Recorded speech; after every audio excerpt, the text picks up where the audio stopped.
In this chapter, you have to learn today Ohm's law. According the Ohm's law,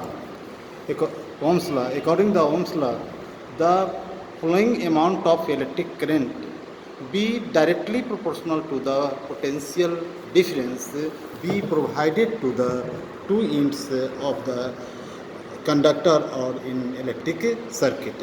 तो hair Ohm's law में यह state किया गया है कि किसी भी कंडक्टर में यदि विद्युत धारा प्रवाहित की जाती है तो उसका अमाउंट जो होता है उसमें प्रोवाइडेड पोटेंशियल डिफरेंस के सीधा समानुपाती होता है। इसका माने है कि जैसे जैसे हम पोटेंशियल डिफरेंस को इंक्रीज करते हैं वैसे वैसे अमाउंट ऑफ इलेक्ट्रिक करंट भी इंक्रीज करता है। जैसे यहाँ पर देखा जा सकता है कि इस डायग्राम में हम रियोस्टेट लगा दिया है, नाइक्रोम है, वोल्ट मीटर है, अमीटर है। यहाँ वोल्ट मीटर पोटेंशियल डिफरेंस को मेजर करता है, अमीटर जो है वह इलेक्ट्रिक करंट के अमाउंट को यह रिप्रेजेंट करता है। तो यहाँ पर रियोस्टेट की सहायता से हम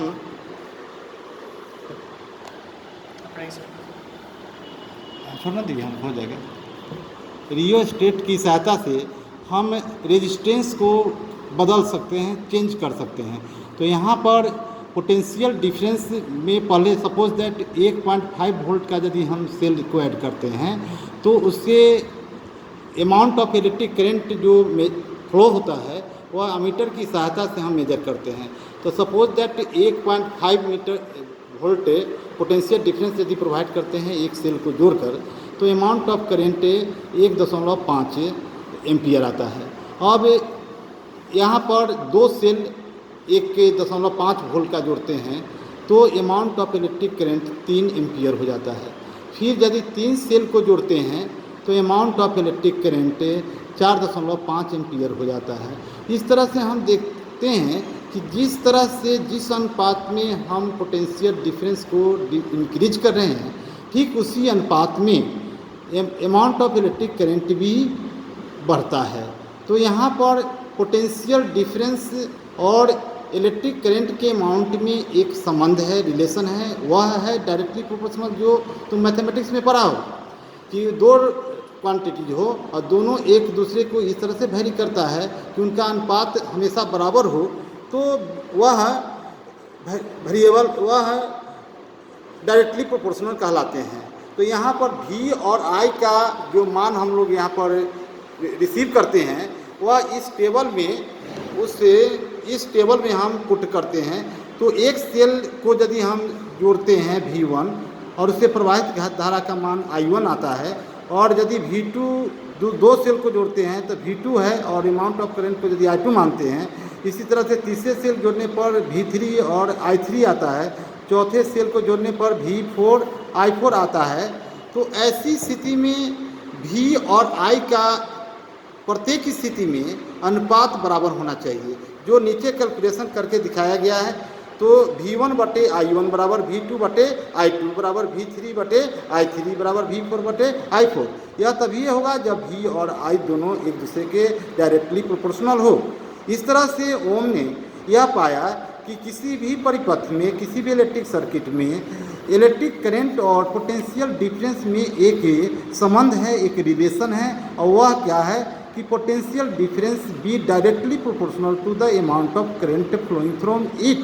तो यहाँ पर आप देख सकते हो कि V1 बटे I1 बराबर V2 बटे I2 बराबर V3 बटे I3 बराबर है V4 बटे I4 बराबर है constant. It means V is directly proportional to the I, proportional to the I। Here समानुपाती चीज डायरेक्टली प्रोपोर्शनल को यदि हम हटाते हैं और बराबर में यदि हम लाते हैं तो यहाँ पर V बराबर IR होता है। R एक कांस्टेंट राशि है, क्वांटिटी है। यह कांस्टेंट क्वांटिटी को यहाँ पर नाम रेजिस्टेंस कहा गया है। तो इस तरह से हम पूरे टॉपिक में हम देख सकते हैं कि ओम्स लॉ में कि किसी भी इलेक्ट्रिक सर्किट में flowing amount of electric current be directly proportional to the provided potential difference. लेकिन यहाँ पर कांस्टेंट रखा जाता है टेम्परेचर को। टेम्परेचर कांस्टेंट रहेगा तभी यह नियम लागू होता है। तो इस तरह से यहाँ पर हम ओम्स लॉ में दो चीज़ पर ध्यान रखेंगे कि ओम्स लॉ में V और I के बीच संबंध है।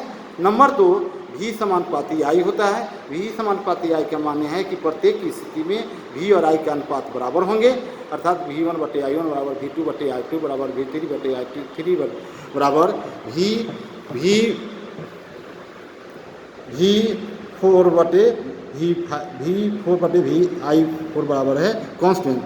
इस तरह से V समानुपाती I, V बराबर IR, R यहाँ पर एक कांस्टेंट है जिसको हम रेजिस्टेंस कहते हैं। यहाँ पर रेजिस्टेंस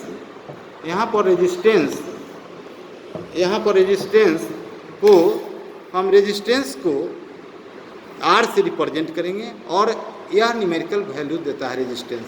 लेकिन रेजिस्टेंस का माने होता है कि जब इलेक्ट्रिक करंट कंडक्टर से फ्लो होता है तो इलेक्ट्रॉन का सतत प्रवाह होता है, कंटिन्यूअस फ्लो होता है, जिससे कोलिजन होता है इलेक्ट्रॉन में और वहाँ पर हीट का प्रोडक्शन होता है और हीट का production he flow of the electron को अवरोध करता है, रेजिस्ट करता है, अर्थात विरोध करता है।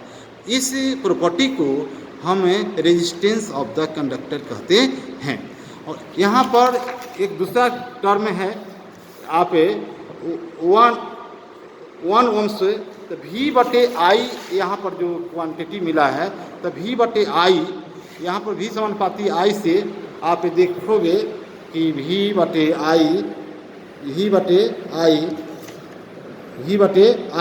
समानुपाती I से V बराबर IR और R बराबर V/I। यदि हम किसी इलेक्ट्रिक सर्किट में 1 वोल्ट पोटेंशियल डिफरेंस को स्थापित करें और उससे यदि 1 एम्पियर इलेक्ट्रिक करंट फ्लो होता है तो कैलकुलेशन करने पर amount of electric current 1 ampere आता है, जिसे 1 एम्पियर करंट कहा जाता है। तो यहाँ पर यह टर्म है 1 ओम एम्पियर का माने अब समझ में आ गया कि किसी भी इलेक्ट्रिक करंट सर्किट में 1 वोल्ट पोटेंशियल डिफरेंस स्थापित करने पर यदि amount of electric current 1 volt potential difference स्थापित करने पर 1 एम्पियर इलेक्ट्रिक करंट फ्लो होता है तो उसके रेजिस्टेंस को 1 ओम रेजिस्टेंस कहा जाता है। ये state is a component which change the amount of electric current in the circuit without changing the potential difference. और इस तरह से आप देखा कि ओम्स लॉ में आपने V और I के बीच रिलेशन जो देखा कि V is directly proportional to I। Ohm's ने यह रिलेशन पोटेंशियल डिफरेंस और I के बीच स्थापित किया कब? जब टेम्परेचर को कांस्टेंट रखा जाता है। तो यहाँ पर टेम्परेचर को कांस्टेंट रखा गया है तो V समानुपाती I ऊपर के डिमॉन्स्ट्रेशन से स्पष्ट हो गया कि जैसे जैसे V बढ़ाते हैं वैसे वैसे I भी इंक्रीज करता है। तो V के इंक्रीज करने पर I का इंक्रीजिंग होता है, V को डिक्रीज करने पर उसी रेशियो में I का डिक्रीजिंग होता है। तो इस तरह की क्वांटिटी को हम डायरेक्टली प्रोपोर्शनल कहते हैं, means V is directly proportional to I। Next जो table we have obtain in this activity here V1/I1, V2/I2, V3/I3, V3/I3, V4/I3। यदि V और I के बीच हम यदि ग्राफ खींचते हैं तो हम देखते हैं कि V को हम y एक्सिस पर लेते हैं और I को x एक्सिस पर लेते हैं और इसमें प्राप्त मान को यदि पुट करते हैं तो देखते हैं कि यह एक स्ट्रेट लाइन प्राप्त होता है। तो V और I के बीच जो यह एक स्ट्रेट लाइन प्राप्त होता है, इससे यह साबित होता है कि V और I के बीच में डायरेक्टली प्रोपोर्शनल का संबंध है। इससे भी स्पष्ट हो जाता है कि V is directly proportional to I। चलिए